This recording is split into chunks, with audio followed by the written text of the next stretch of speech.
So as your partings get better and you're following your partings with your fingers get better, the haircuts that you get will improve. Let's see. What I've also found is pretty important to do is to practice the flipping of the scissors. I know it sounds really stupid that, oh, I have to go home and practice flipping my scissors and flipping my comb or palming my scissors, whatever it might be. I just say do it. Practice your scissor stroke, because at some point, Mr. Anthony, which I think he's kind of like the, I don't know what I want to call him, like director, owner of Capri type thing. I'm not really sure who he is, but he's also a hair person, a beauty professional, if you will. And he'll be in to check our scissor stroke. So when that day comes, I'd like to be ready, because I don't know, I hate disappointing people, and I feel like he'd be disappointed. So, but since it's only the first week, I'm not too worried. I'm sure the first time he comes to check out our scissor strokes, I'm not sure how many times he comes, he's probably doesn't really expect us to be like amazing. We're all new, you know, we're freshmen. So let's see. Okay, we have the sectioning here. Again, we have our top two sections. The front, we have section behind the ear, section behind the ear on this side. I think they're actually pretty even this time. I guess I'm getting better at it. Thanks, guys. I mean, I think I'd be practicing even if I didn't. I hope I would be if I didn't have to do this. But, well, I don't have to. But if I didn't want to do this for you guys. But it's helping me because it's getting me to actually stand here and do this. So, I apologize for the appearance today. Today's Sunday. And I'm in sweats because I don't feel like doing anything. It's been a long week. So, the sectioning of the hair when curling it, doing any type of styling to it, is actually really important, because where the curl forms, they should all be even around the head. So that just brings it back to all important sectioning. That's a big thing that you gotta work on. I think since you do it so much, it's probably not even something that really needs to be practiced. So I'm going to try to even out the section. I don't want to sit here and bore you guys too long with doing the sectioning. But if you can see, it's not, ooh, see, the stand drives me fucking nuts. The way this works is you twist this, and I guess it's sliding against the material that my desk is.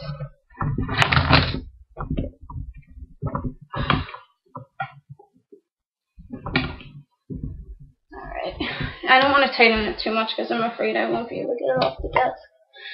Stuff like that. So, sometimes when I'm doing things like this, I like to take small sections of hair. It's just kind of easier to work with for now. It's a little difficult just because of the cut that we have on it now. So some of the hair is really short, so it'll fall and whatnot. But yeah, okay. So I'll show you what we generally do for curls with a curling iron. So you take a section of the hair. I don't think it really matters how big the section is. It depends on the effect you're going for. You do want to keep the comb in your hand. I just think it's probably more professional to do that. Now, then you roll the barrel under and up for these barrel curls. And you put the comb next to the client's neck, and you don't really want to rest the curling iron on the comb because it'll melt the comb, but you do it to protect the client. So then you're supposed to kind of wiggle it out. This one kind of came a little freer out of the side because you don't want to unravel the curl. You can use the comb to comb it off a little bit if it gets stuck. So this is the basic idea of it so far. I don't know how well you guys can see at the angle that I was doing it. It's kind of falling out the side, but you can always kind of wrap it under your finger and have it curl up a little bit more. Maybe leave a little more heat on it, and that's why that one didn't curl so well. We'll see. So let's do the next one.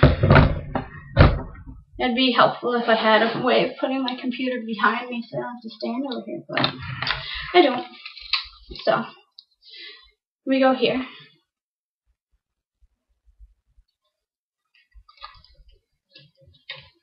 See, like with the way the cut is, I feel like that's part of it. I'm going to ask them if there's anything that can be done about that.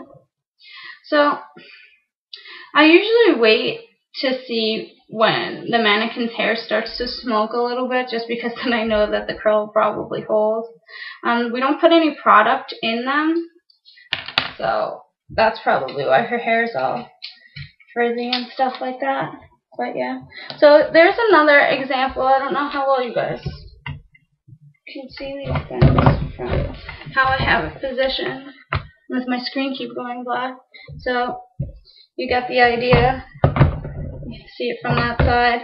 Mine kind of like, they like to fall out of the sides a little bit, but I think it was Miss Tracy. She just told us to wrap it around our fingers and it should go back into place type of deal.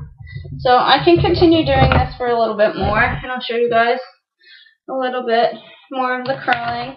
We haven't done spiral curls with the curling iron yet, so I'm not going to do that, because I want to make sure if there's any tricks or certain necessary things that we have to do for them. I don't want to go ahead and then say, oh, sorry, like that's not right. So, yeah. So I'll just do a couple more curls for you, and then I'll show you guys straight flat iron. I know most people are familiar with working with flat irons, but believe it or not, there are people who don't use them. Like, some people just, like, that's not their tool of choice. They might, I don't know, they just might not have ever used one. It might be a foreign instrument to them. So, I'll show you guys that. And I want to show you guys the spiral curls with the flat iron, even though I only got to do one before. So, let's hope they come out nice for you guys.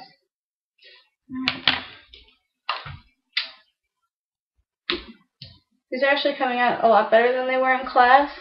So I don't know if you guys can see that all too well, but I think it's nice. Maybe I'll get some better lighting in here at some point.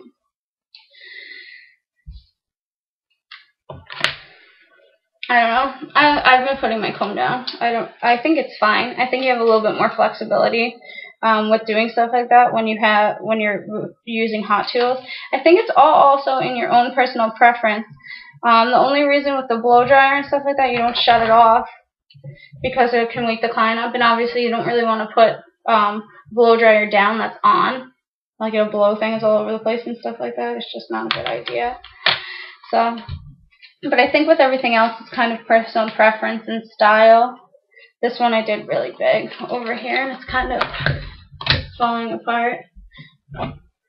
But yeah, you get the idea. So you get that kind of effect and that look. I'm gonna do a couple more in the back just because I need something to flat iron. I can't really show you guys flat ironing if I don't have anything to straighten. So, my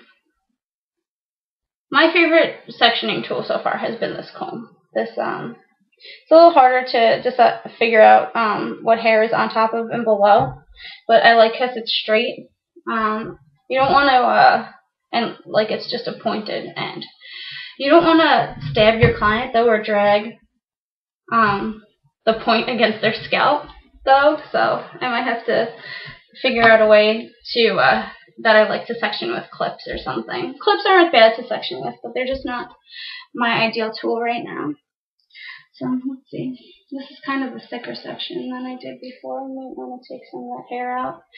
I think personally that if you put too much hair into a curl, then the heat won't really reach through the entire section of hair that you want it to, and it just won't look the same. So I'm just going to do a smaller section than I had sectioned out before. This is also another fun part. I'm just going to use 2 clips. I just feel like when you actually work in a salon or something, like you just have a lot more freedom, because what it is since we're in freshman room right now, we're all learning the basics. We learn basically what we need to do when we get into an actual salon. And then from there, we move into the senior room, I believe. I don't think there's a sophomore or junior status. And that's when you learn more of your own technique and your own style and stuff like that. So, Yeah, you kind of want to keep the comb there to keep her protected. So, yeah. But yeah, so I think you guys are getting the idea. I'm sorry this is taking a little bit long. I just want to have sections so I can show you guys the flat iron. Yeah, I'll just finish this row.